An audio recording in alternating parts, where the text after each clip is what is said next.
When this started, I confess I did not understand. I guess maybe that's how it all turned out to be such a mess. Welcome to the Teacher's Lounge, the space where we talk about difficult emotions, difficult experiences, the interactions that turn out to be such a mess and can too easily lead to burnout. In this space, in this Teacher's Lounge, we talk about the difficult parts of teaching in ways that make things better, make you feel better, make your school relationships better, make learning better, miraculously. Today is a special day. Rather than hearing me tell a teacher story, you're going to hear a teacher or administrator tell a story. Yep, that's right. It's interview day, when we hear from remarkable educators in their own voices. Huzzah! So, without further ado, let's get started. So today is another interview day. It's very exciting. I'm going to be talking with a long-term colleague of mine about an experience that she had at a school she led many years ago. And without further ado, I'm just going to jump in and ask, who are you, Julia? Where do you come from? Hi, Betsy. Thank you for having me. Let me start with that. And who am I? I am a leadership coach, leadership consultant. I work with primarily with leaders who are new to their jobs, organizational development type consultant. But my career really started in education as I opened and led a school in Western Massachusetts. Okay. And that school is what this story is about. Correct. If I'm correct. Correct. All right. So let's just jump into the story. What was happening at your school that implied the need for action? Yeah, so we were a brand new school, a middle school and high school back in the early 2000s. And we were small and growing, and I was the founding leader. We, quite honestly, were in over our heads. We were maybe in year 2 of our school, and students were coming to us from many communities, and we hadn't yet established a really clear school culture, which meant that in many cases, students were behaving the way the students wanted to behave, or the way they naturally behaved without clear structures from our adults. We certainly had a code of conduct, and every adult in the building had their expectations for how students were to behave, which was probably confusing for our students. So things were a little bit out of control. Kids would yell in the hallways. Kids would get up and walk out of their classrooms whenever they wanted to. In some classes, kids would push against teachers, and then some kids had amazing relationships with teachers. It was really all over the map. So what happened that made you realize something's got to be done here? Well, for one, we were, again, in our second year, we had our principal in November tell us she was leaving. She felt like she was in over her head.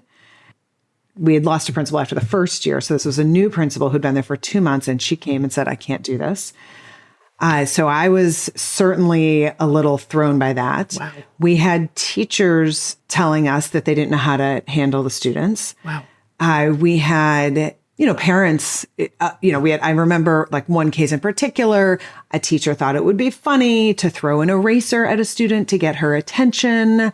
We had a parent come in, of course, irate, although there are teachers in those situations who can playfully toss an eraser, and that's what the teacher thought she was doing. So there were like expectations of what teachers should do to get students' attention and what students should be doing to behave in classrooms that were kind of all over the map.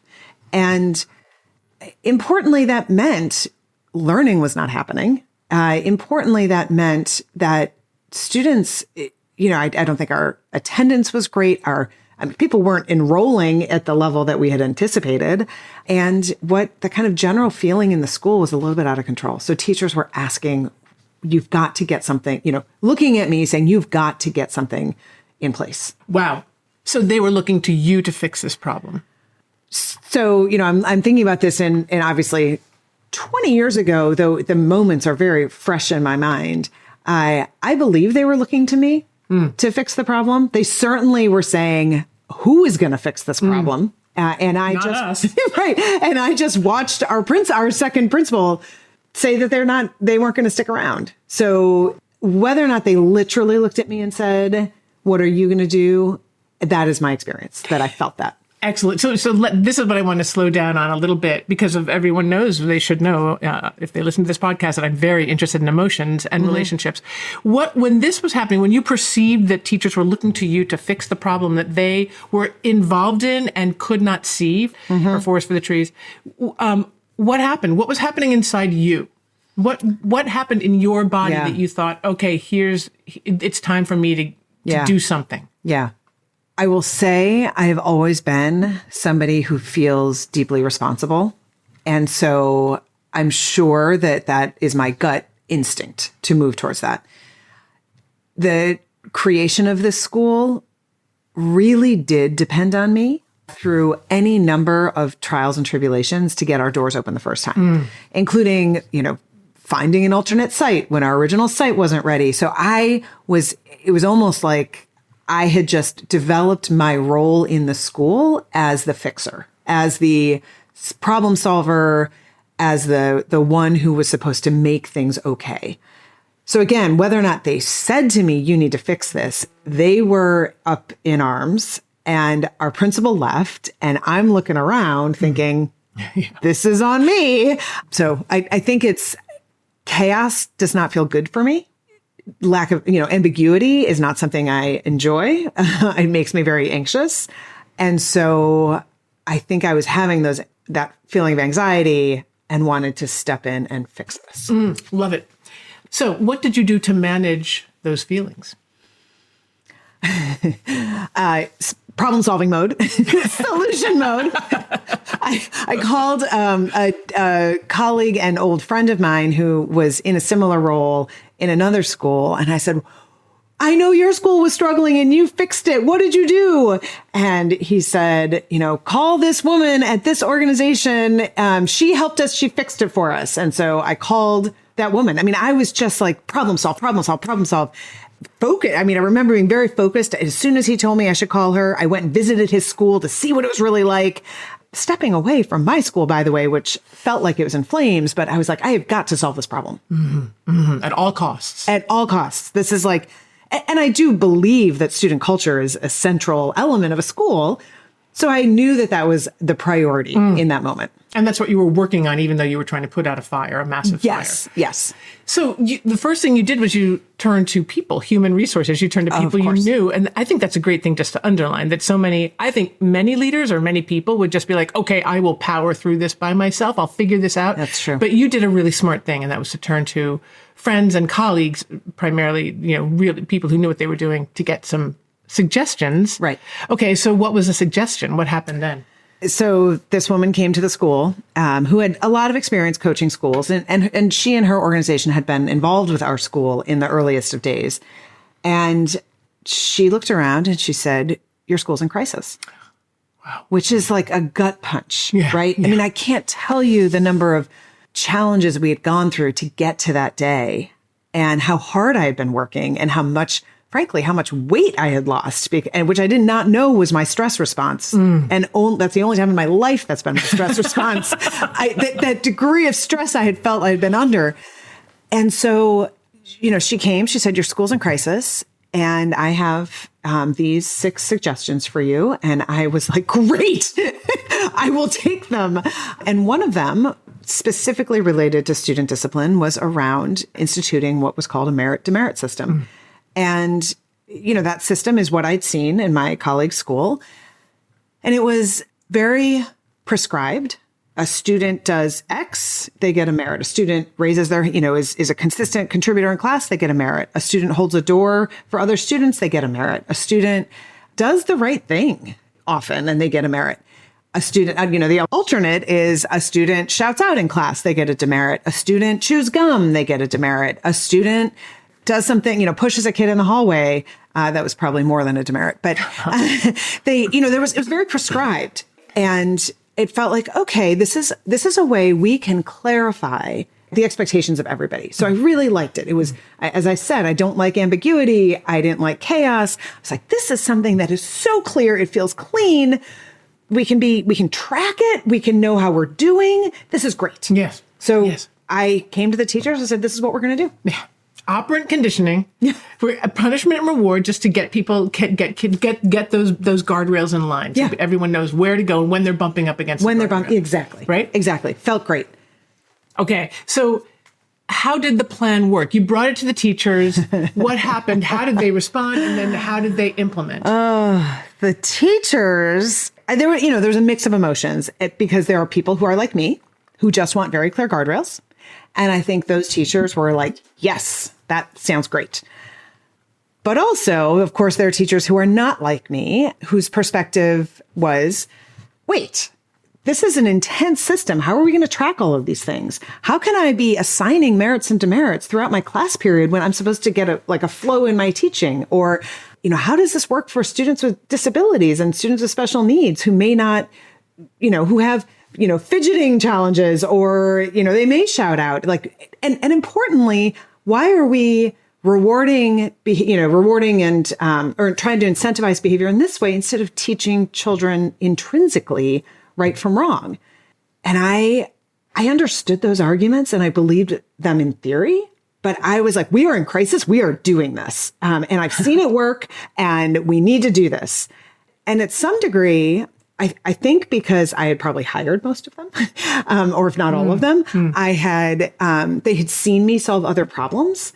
I say they went along with it. They at least went along with it in word, that they would go, they would try this. And so we set up all sorts of systems. We had people tracking in the office and counting the merits and demerits each day for the 150 students we had at that point. We were, working our buns off trying to make sure we could keep up with and make sure we understood what behaviors were happening and weren't happening. So how long did the system... Oh. How long did you do this? Too long. So we were doing this, and I laugh now. I'm just going to name. I laugh now, but this was. I was not laughing then. It was serious business then. You were trying to save your school. Serious. I was in knots around how to have a calm, good learning environment. Yeah. It lasted. So that was in year 2. In year 4, we still were not seeing the academic results that we wanted. The school culture had calmed down.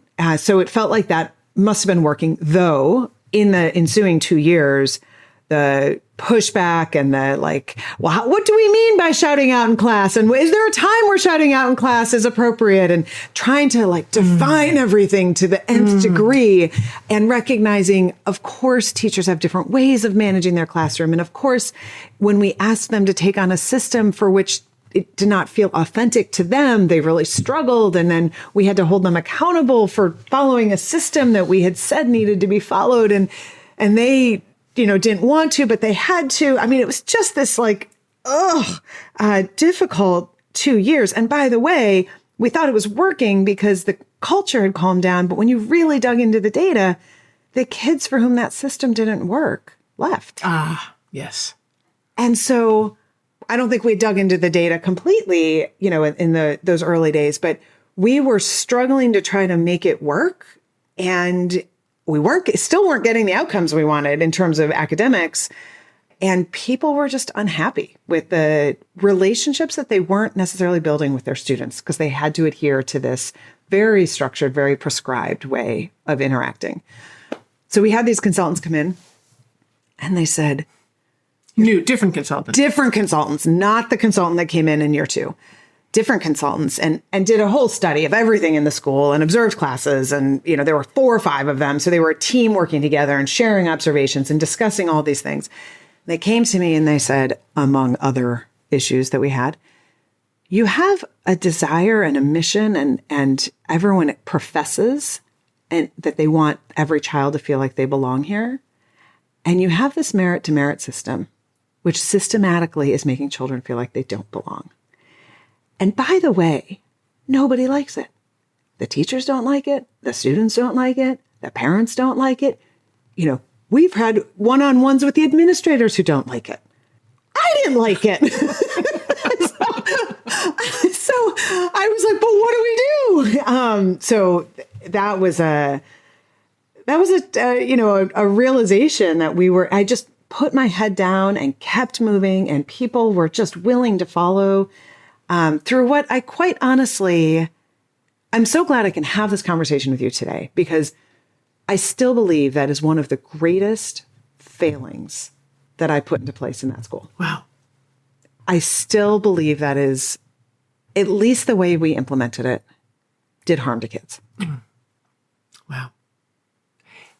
I just want to point out how interesting it is, and probably how common it is, for a school, an administrator, a leadership team, a teaching team, to come to some conclusion about a response, to make a response to a problem in a school, and to stick with that response come hell or high water, because it's at least something, as opposed to retreating back into this kind of void where you don't know what to do. Yeah. And can you trace any feelings or motivators that took you through those 2 years? You mentioned that you were there was this kind of surface assumption that things were working well because the culture had, and now you can also imagine that after in the fourth year, the culture would be a little bit more settled than the second year in any case. In any case, we had no control over what you did, right? So there wasn't really a correlation that you could make, but you wanted to, so you saw it.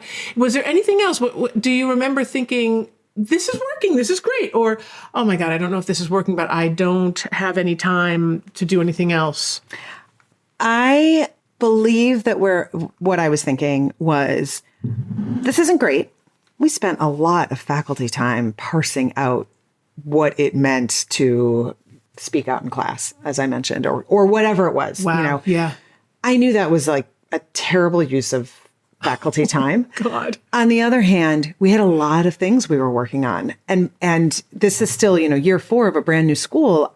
I was also responsible for building out our facility. Each year we had to build new classrooms, and I was managing, the contracts and the budget and all of those pieces. Hiring new teachers. We were growing by a whole bunch of students each year. I was worrying about hiring the new teachers. And by the way, when we shared with teachers, we have a system that really makes the school feel calm, everybody's like, oh my God, that's so great. I want to come to that. Right? So despite the fact that I had a niggling feeling that there was something wrong with it, the surface level commentary was in support from everybody, but maybe not everybody, because again, we were having these protracted faculty meetings. But I don't think I had the bandwidth to try to look more deeply. And exactly. Which explains, number one, why you couldn't and why you didn't want to. Right. Exactly. Exactly. Perfectly fair. Right. No, I mean, subconscious, I didn't want to. Yeah. Absolutely. So the second group of consultants came in and said, basically, not so much that you're in crisis, but this discipline problem, this discipline system is not working. Correct. Then what? What happened inside you then when you heard that?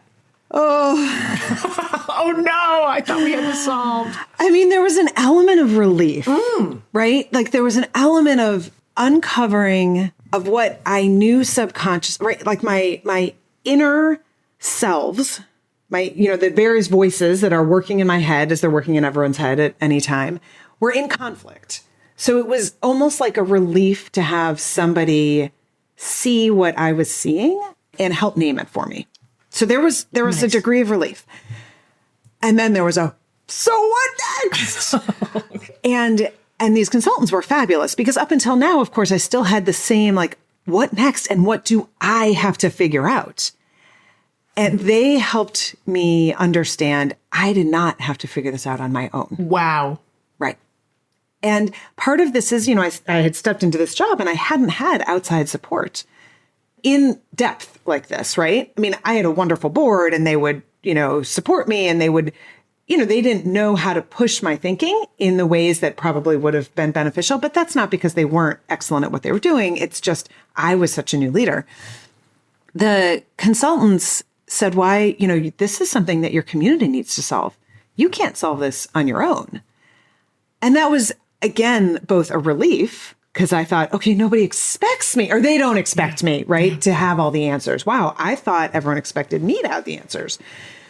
But then, of course, it raised the question, well, how on earth do I have a community answer this this issue? How do I, this was also a new set of skills for me, engaging a broad set of voices to solve something like this.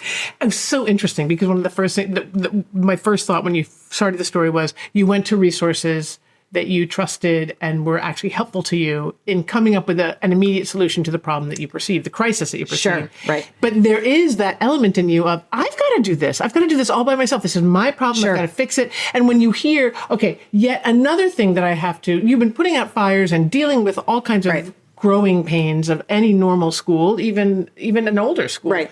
You just take it on, you do it, clippity clop, and here you are, one more problem, add to my basket on my back. I've got to figure this out. Oh my God, how am I going to figure this out? And what they said was, go to your resources, reach out to other people. But this time, the resources were your community, your school community. Right. And you were like, what does that even mean? Right. Well, in part because my understanding of leadership at that moment was I was the leader of that school. Therefore, as a leader, I need to have the answers. Love it. And I was comfortable seeking help outside. Yeah, and secretly, then, quietly, or even saying, I've done the research, because here I am still solving the problem. I've done the research, right? But turning to a community and saying, I don't know how to do this. Big deal. That is hard. And that is vulnerable. Yeah. And that is making me very vulnerable, especially because I think they need me or they want me or they believe it is my job to solve it. And so more about that, the vulnerability. What did you think was going to happen if you actually turned to the community and said, I don't know how to solve this. You're going to have to help. I thought they would give up. This felt existential. I thought they would, well, if you don't know, how are we supposed to know? I thought that would be the response. Wow.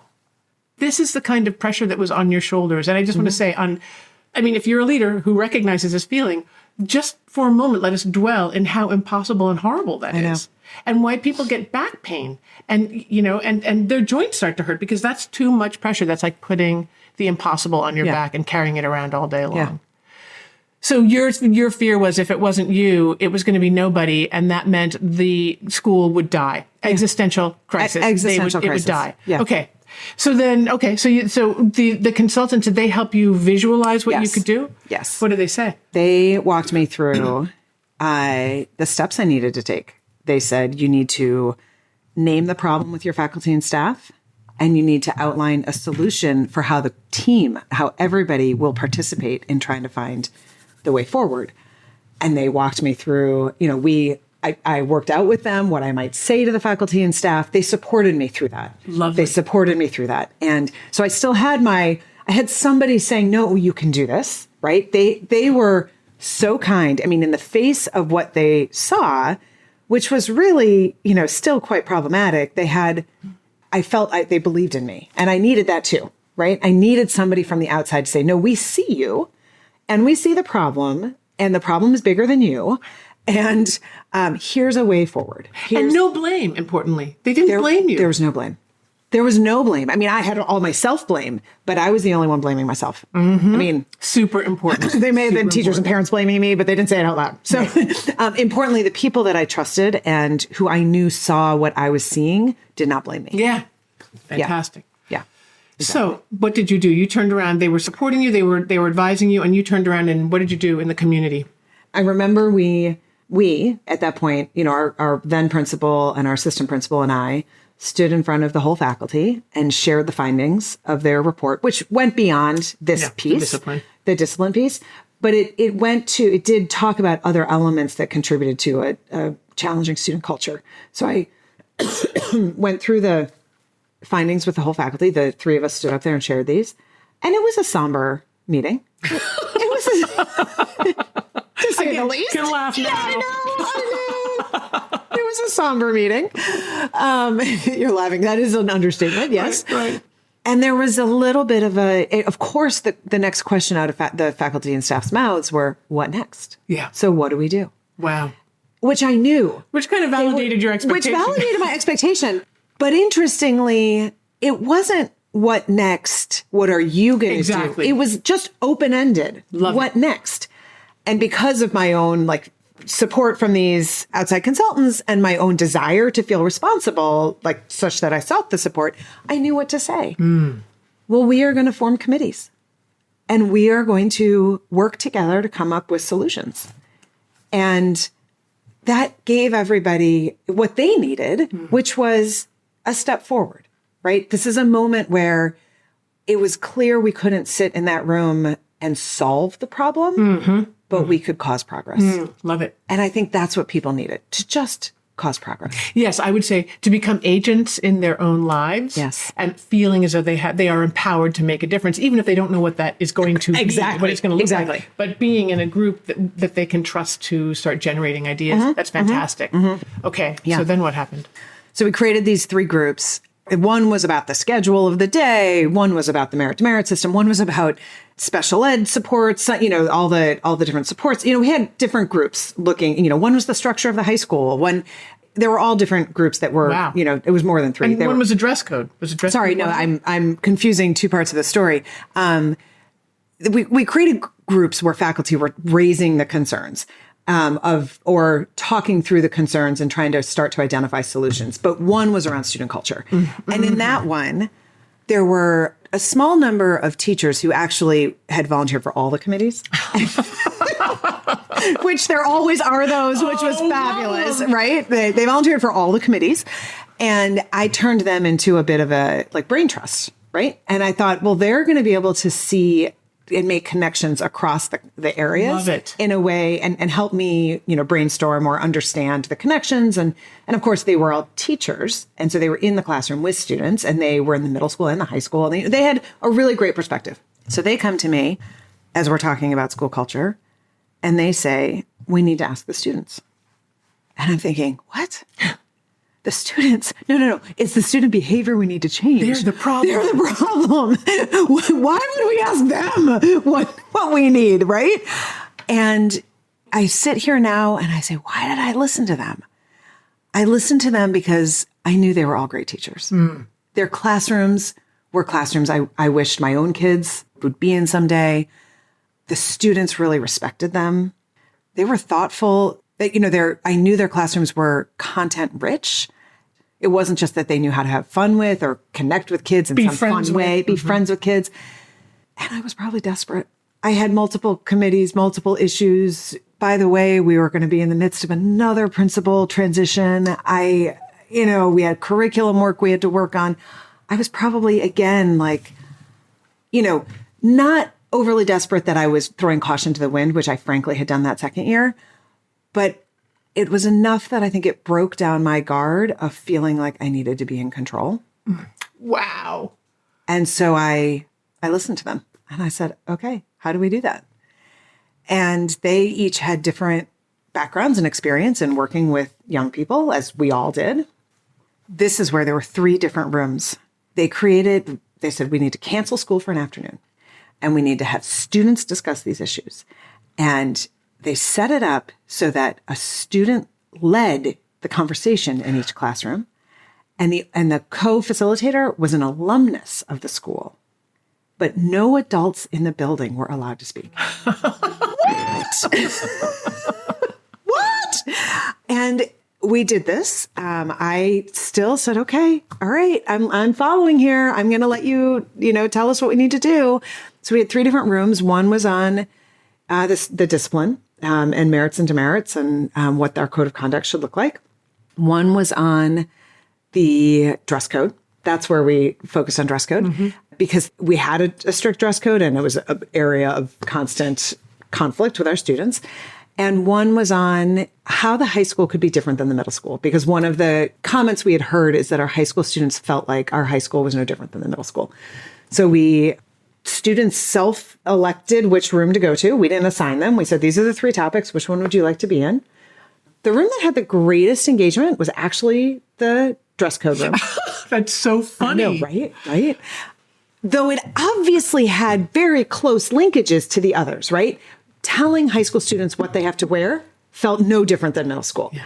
Telling high school students, if you're not wearing these things, these are the ramifications. You get a demerit. Exactly. So it was very tightly linked. And so that's the room I spent my time in watching. And in that room, it was really hard, right? Wait, to be clear, faculty could be in the rooms. Yes. So faculty and staff could not say anything, but we were encouraged to observe. Yes. Right. Good. Which was really powerful. Fishbowl. Yeah. Fishbowl. Exactly.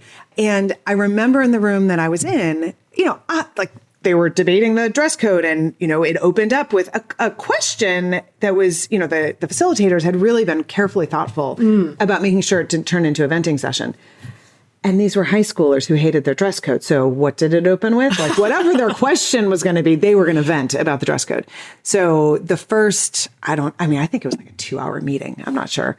The first 20 minutes were about how awful the dress code is and how, right? Oh my God, I can't believe it. And by the way, the dress code was a pair of pants, not jeans, and a polo shirt that had our logo on it. It was not like the, jumper from Catholic school or the, it was not a coat and tie. Like it felt pretty casual to me, but that was it was not appreciated by the students. So they had this rolling debate and it opened up with venting, but then some brave soul, student, of course, because adults weren't speaking, said, well, I like the dress code and here's why. And then it opened up other students saying, well, I like it, and here's why. And the students pretty quickly had like, well, these are the good things about it, and these are the hard things about it. And it really just feels like our voice is being taken away. And it's not that the dress code is so bad. It's that we don't get to have a voice in how we show up at school.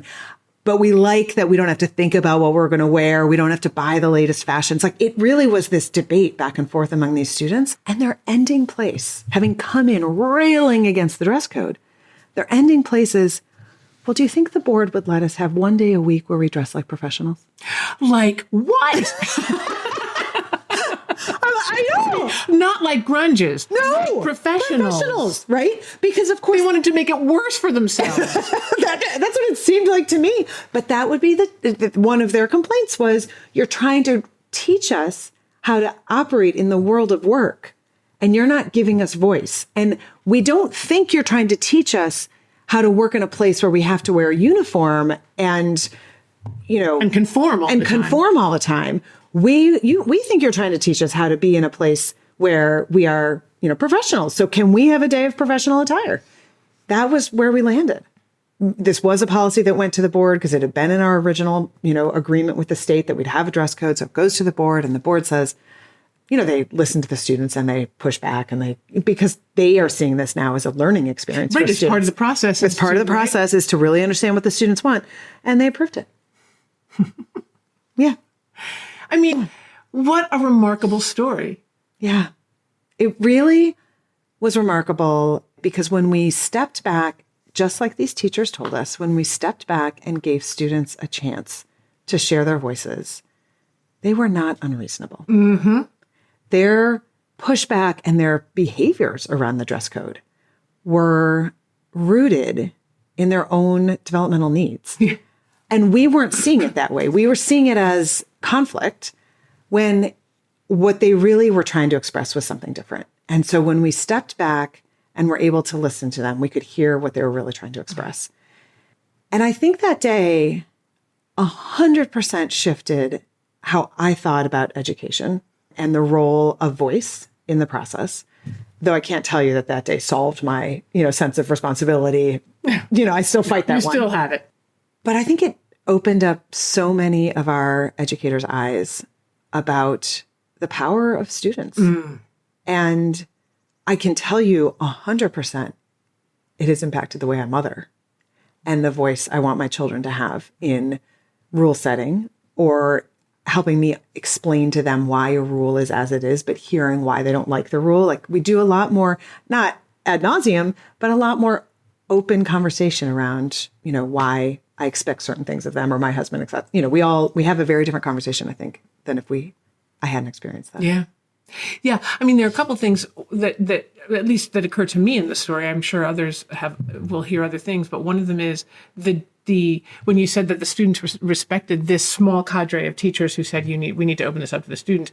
I was going to also say, and the teachers respected the students, and the students knew that. Yes. I just love that, and that's what some of us would call student-centered instruction or student-centered life, right? Yes. So there's something not just so wise and wonderful and brilliant about having that faith in students, but also very brave and like deeply trusting for you, who did not think of education that way necessarily. You, like many of us in the world, are, we're afraid of teenagers. We don't trust teenagers. We say we trust them, but we don't really trust them. That's another element that I think is important here is the difference between, in your voice, you can say, we trust you. Oh, yes, we trust you. Right. But your actions prove otherwise. Right. And this leads to a final point that occurs to me, and that is that I love the difference. I often talk to teachers about content versus like emotional bedrock, or you would say voice. Content is, I don't like the dress code. Like everyone starts fighting about the dress code. Right. When in fact, that's a smokescreen. It's not about the dress code. Right. Because it turns out if you let your students speak,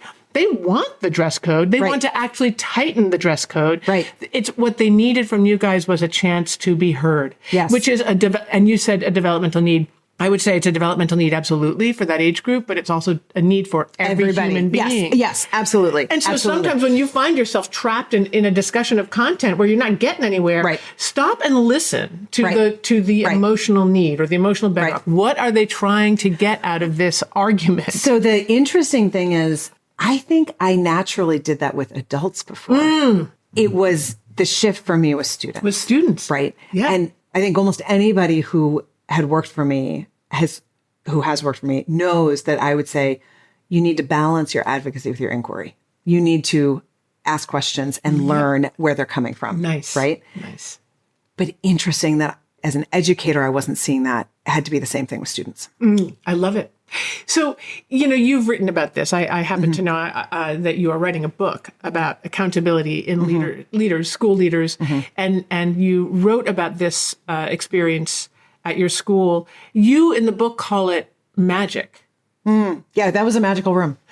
To look back on it, what would you say? Just to kind of get up a little bit, 10,000 feet, what were the conditions that allowed the magic to happen? Given the growth that you experienced and being the leader who allowed the space to open up. Yeah. Well, I think that that was a major condition, right? To create the magic. Which is, what is what you just described, to create the space for this to open up. One teacher had, from that time, describes it as suspending disbelief. And, that's a phrase she's used for other things in that turnaround time when we were really making great changes in the school. But the willingness to believe in students and their ability to help us through this required us suspending our disbelief that they could.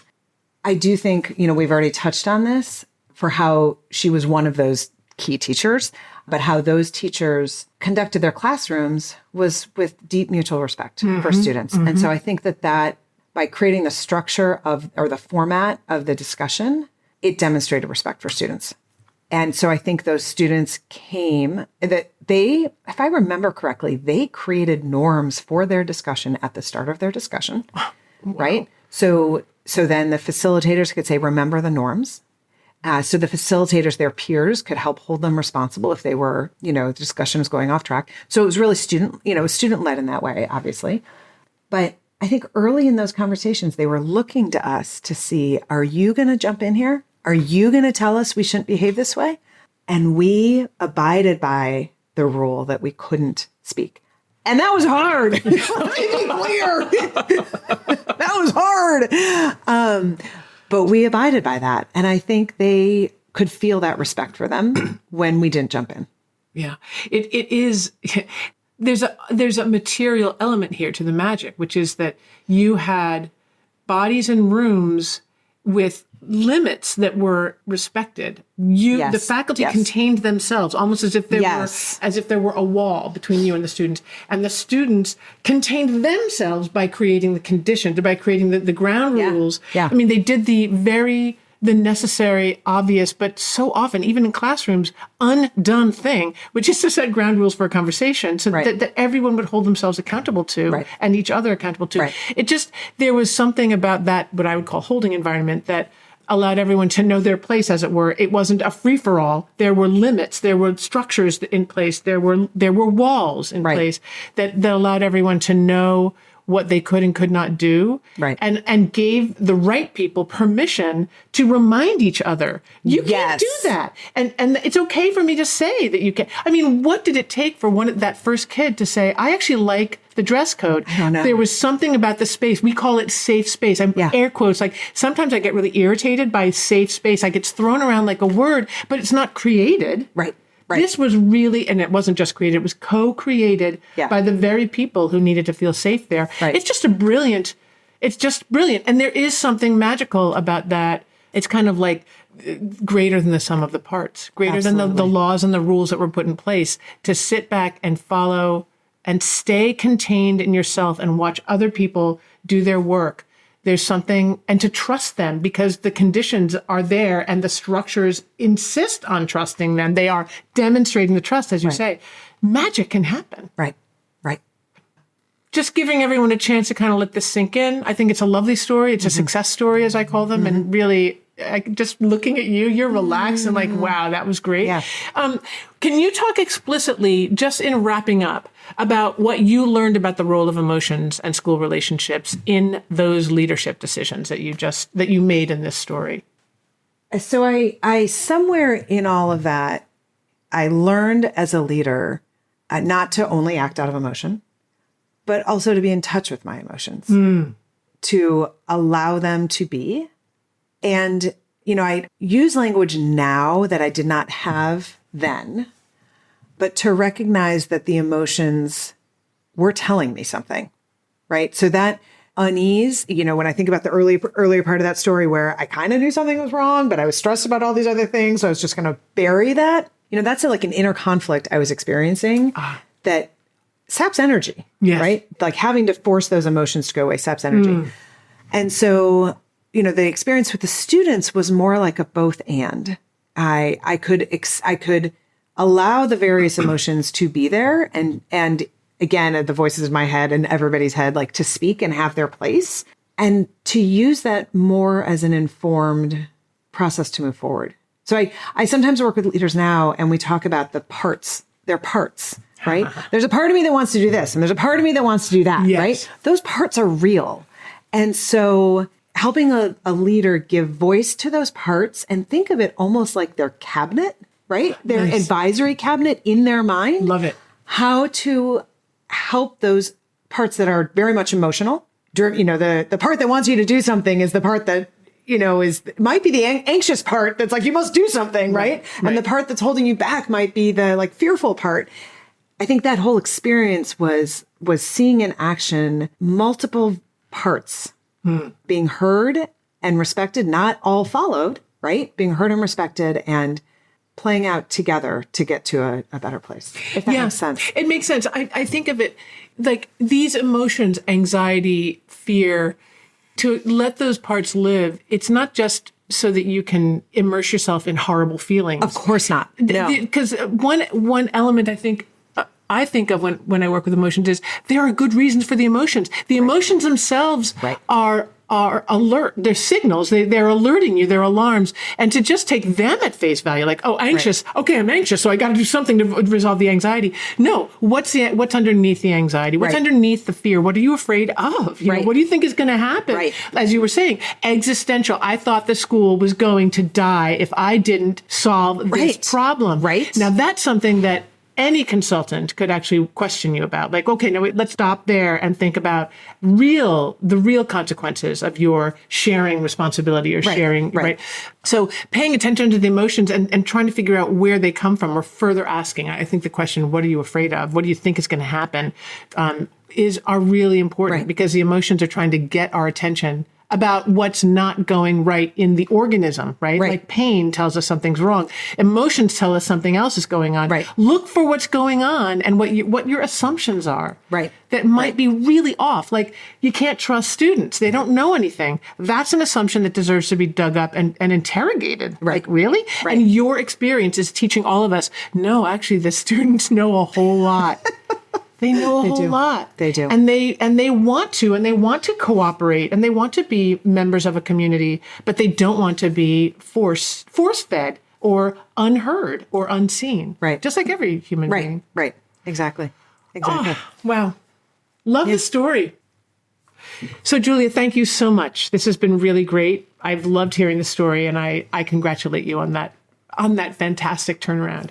Thank you. Thank you. And thank you for having me here today. I want to thank today's interviewee for their courage and generosity in sharing their story and thoughts. Here are two more people I want to thank. My endlessly patient and talented audio editor and social media guru, Julian Andrekai, and my brother, Tom Burris, whose song Lifetime, from his amazing album Jabbering Trout, ushers us into and out of the Teacher's Lounge. Also, my astute script editor, Brad Wells. Thank you, one and all. If you are a teacher or administrator with a story, I'd love to hear it. You can contact me at my website, teachingthroughemotions.com. That's one word, Teaching Through Emotions, and you spell through the long way, no shortcuts. Click on the podcast, then on Let's Get Started, and send me an email. I mean it. Suffering in silence gets you nowhere. Telling your story is the first step towards understanding and relief. Contact me. Come on into the Teacher's Lounge. You will feel better. It's all true. It's all verified.